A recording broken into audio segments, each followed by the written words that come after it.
রোববার ৮ বিভাগীয় শহরে অবরোধ কর্মসূচি ইনকিলাব মঞ্চের।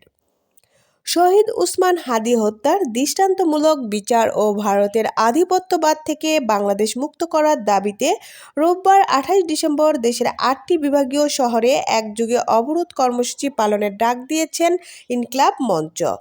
শনিবার দিনগত রাত 11:30 সংগঠনের সদস্য সচিব আবদুল্লাহ আল জাবের শাহবাগের অবস্থান কর্মসূচি থেকে এ ঘোষণা দেন।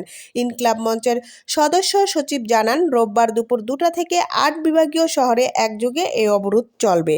তিনি শাহবাগে সমবেত সমর্থকদের উদ্দেশ্যে বলেন, যারা আজ এসেছেন তারা যেন আগামীকালও শাহবাগে এসে দাঁড়ান এবং ইনসাফের এই লড়াই চালিয়ে যান।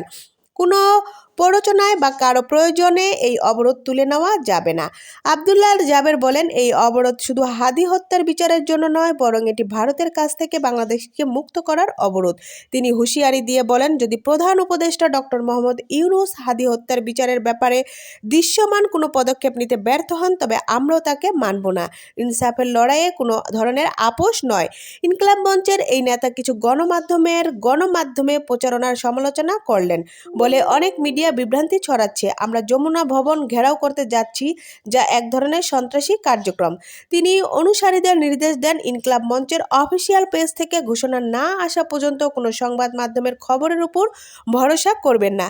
এ সময় আবদুল্লাহ আল জাবের উপস্থিত জনতাকে জিজ্ঞেস করেন, আমরা যদি শহীদ হয়ে যাই, আপনারা কি ইনসাফের এই লড়াই থামাবেন?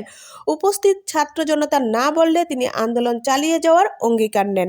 The wall news, Dhaka.